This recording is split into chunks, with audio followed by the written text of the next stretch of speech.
NE Media.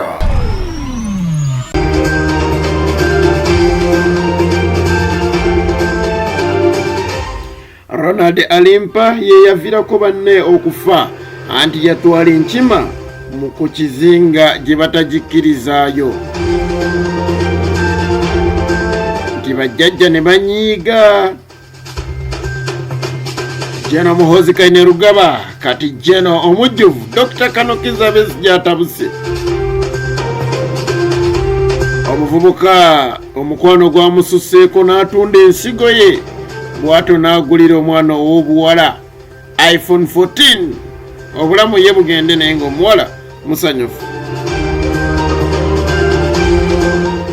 Jakana Naduli mutabani wa Alhaji Naduli atotodde engeri abasiemwai gye bamutulugunyiza mu birimu ne Frank Gashumba nti omukubbo.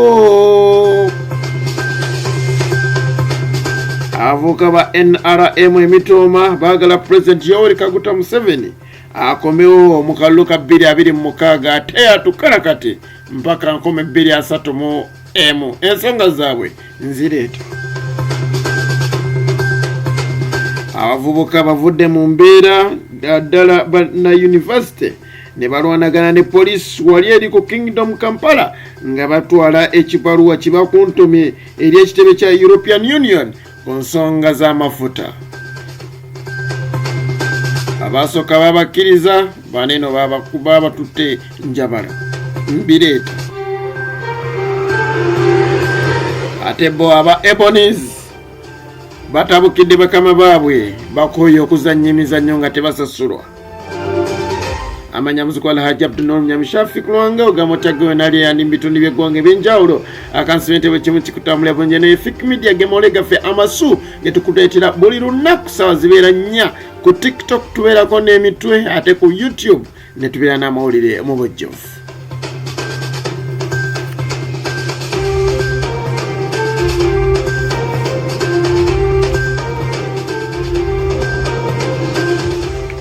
Major General abadde Major General Kayanja Muhanga kakati Lieutenant General Kayanja Muhanga yadidde General Muhoozi Kainerugaba mu kifo ky'omuduumizi w'eggye ery'okuttaka.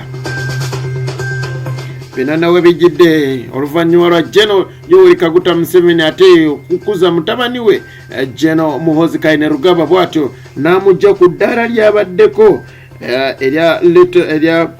eddala lyabadeka Lieutenant General bw'atyo n'afuulibwa General omujjuvu. Ngenda kubuulira omukulu ono General Muhoozi Kainerugaba abadde atambudde ati emyaka 23 gy'abadde mu magye g'eggwanga no Uganda.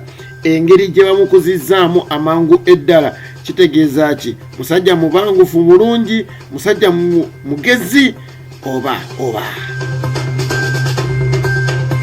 emyaka 23 yamaze magye.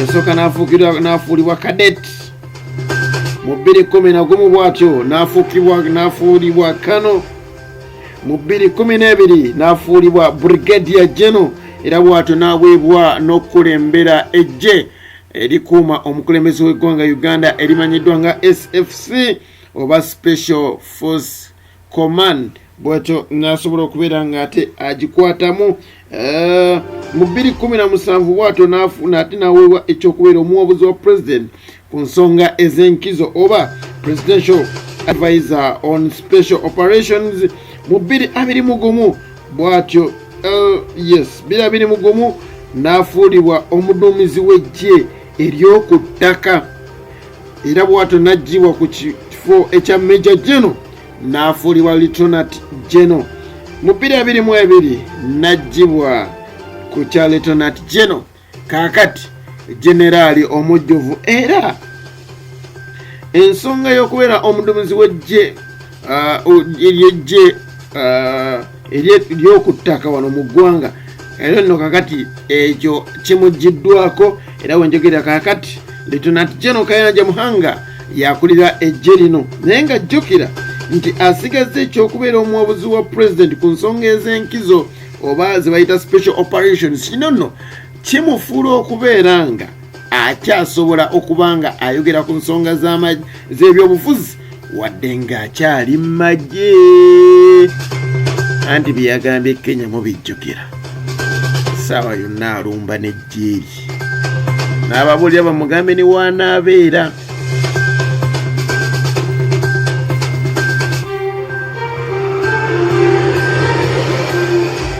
Okusinziira ku bannamawulire ab'enjawulo omuli n'omwami Kasuku wamu n'abalala basobodde okubeera nga bayogera ensonga ezimu kuzasobodde okuba nga ziviirwako akabenje kano ak'abayimbi abasobola okuba nga n'abamu baafa omwali Lady Grace taata wa Alimpa n'abalala. Bagamba nti Alimpa ono alina enkima gy'atambula nayo. Enkima eno we bagenda ku kizinga bamugamba nti kyamazima ekizinga kino tebakkirizaayo nkima n'abakazi naye oba oyagala enkima yo erina kgenda olina gitwala eri ku kizinga ekirala. Alimpa teyabiwuliriza ng'ekyo yakola kuba bamugamba nti n'abakazi bennyini ffe ababeera ku kizinga kuno bwe tuba tubaagala tumala ate genda ku kizinga kyeri twemala eggoga ne tudda. Alimpa teyabiwuliriza bw'atyo ye n'asobola okuba ng'atwala enkima n'abakazi be baali nabo mu kampu ku kizinga kiri anti munnaye akanaafa tekawulira ng'ombe. Bagenda okusimula ne babagamba nti bajjajja mubalese banyiivu. Ebyaddako byali ebyo. Buli kijja Mukama Katonda yakireeta olusoolo bye twogera nze omu kubakkiriza nti buli kaddari Mungu aba yagigera.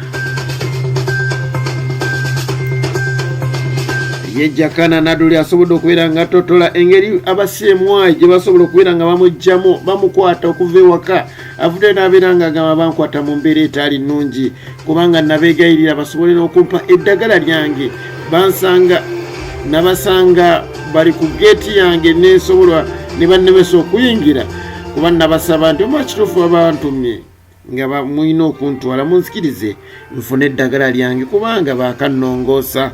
Bamugamba yingira buyingizi ne bamuyingiza lwampaka bwe batyo bamututte mpaka ekibuli. Era agamba nti ekyamazima bampisa bubi bantulugunya naye ng'ekintulugunyisa ki nagamba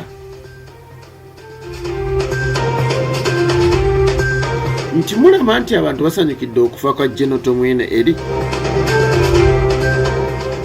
mulinde Jerusalemu sali wanaafa ako kajja kuba kasiki.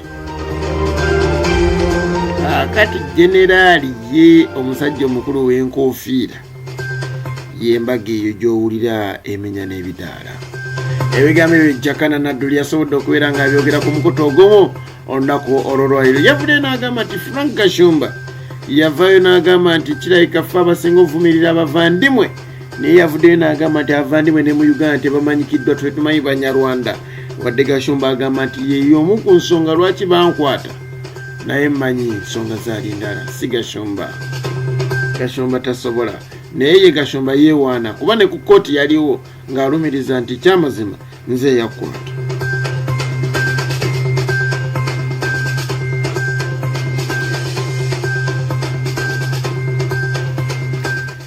Bannayuganda oluvannyuma lwa Geno kaakati Geno omujjuvu Muhoozi Kainerugaba okulumbagana eggwanga lya Kenya babadde bakyali eyo ate bo abavubuka ba National Resistance Movement mu disitulikiti y'Emitoma bakwasiza Geno Kayinda otafiira ekiwandiiko ekisemba Geno Yoweri Kaguta Museveni tebahabulwa okuddamu okwesimbawo ku bwa pulezidenti mu kisanja ekiddako.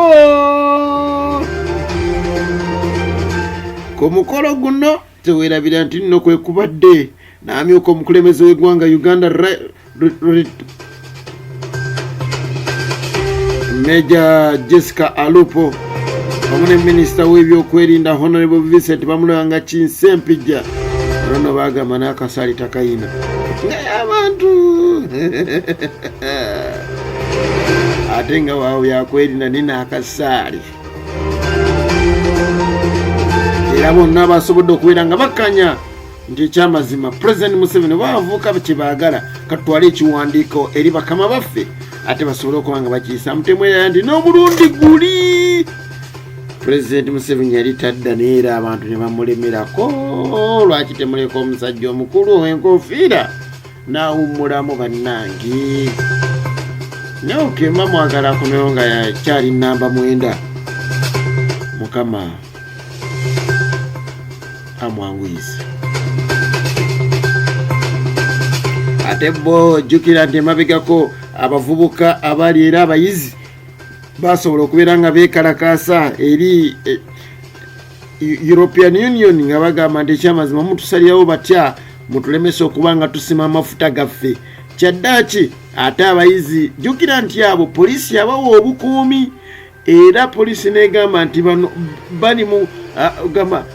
bali mu kwekalakaasa okuli mu mateeka okwekalakaasa kwabwe kwali very peaceful era abunene babeera nga bagamba nti banene abeekalakaasiza olunaku olwajjo jjukira nti basobodde okubeera nga bagenda avuuka ne beekalakaasa nga batwala ekipaluwa kibakuntube eri European Union okwongera okubabuulira nti ekyamazima temuva ku noobo obanga abasajja bano batulugunya abasajja baneeno bingi bye batukola temubakkiriza kusima amafuta terigakwatako naye poliisi yasobodde okubeera nga ate ebagombamu obwala era abamu bakwatiddwa ne batwalibwa era kakati bali eri mu kanyogoga naye nga abamu basobodde okubeera nga badduka emisinde ne basobola okubeera nga basimattuka abankulu bano poliisi yabakutte nga bagamba nti kwekalakasa kwabwe tekwabadde mu mateeka ate okwabali kwali mu mateeka naye nga ate tenalaba ekyawukanye nnyo bonna balina ebipapula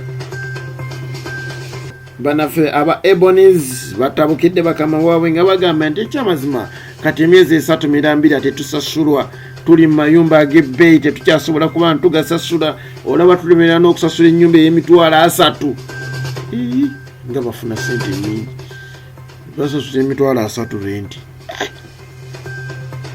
kaakati bwe batyo ne basobola okubeera nga batabuse naye ye Dr. Bosa omu ku abo abakyasinza okulwa mu Ebonies nze no nalowooza nti nayiye bw'atyo yasobodde okubeera nga avayo n'agamba nti teriyo muzannya abanja bonna twasobola okuba ntubasasula ate n'ekirala nti bizinesi zaffe zitambula buli njukira nti nno abazannyi bano omuzannyi omu atasobodde kubeera nga akkiriza okuba nga tumwatula erinnya yavuddeyo n'agamba nti bakama chairman yavayo n'abatuuza n'abagamba nti ekyamazima tebayina sente zisobola kuba nga teziddukanya Ebonies aba tinasobola okubeera nga avayo n'abagamba nti ekyamazima mukkirize tusooke tubeere nga ate tunoonyaayo kasente ngenda kuba nga neewola nsobola okubeera nga bafunirayo akasimbi Ebonies tekyalina nsimbi wadde n'ekikumi ako nkakolekedde omuvubuka nsembayo nalino nebannanga omukwano mukama bwakutaasa omukwano ogw'ekisiru abakuwonyeza bingi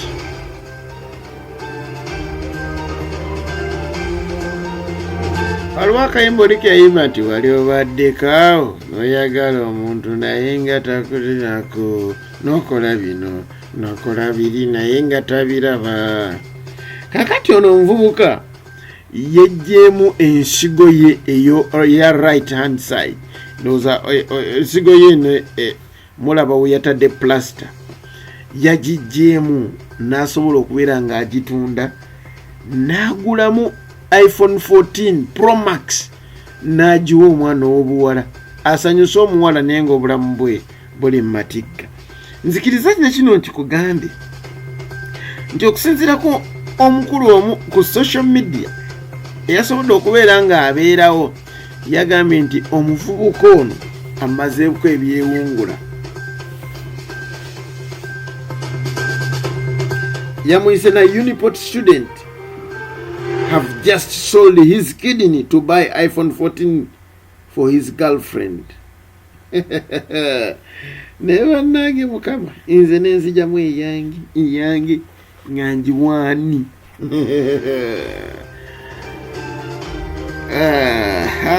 ako nkakulekedde mpaka olunaku lw'enkya. Omukama Katonda akunkomere essaawa ze zimu beerako.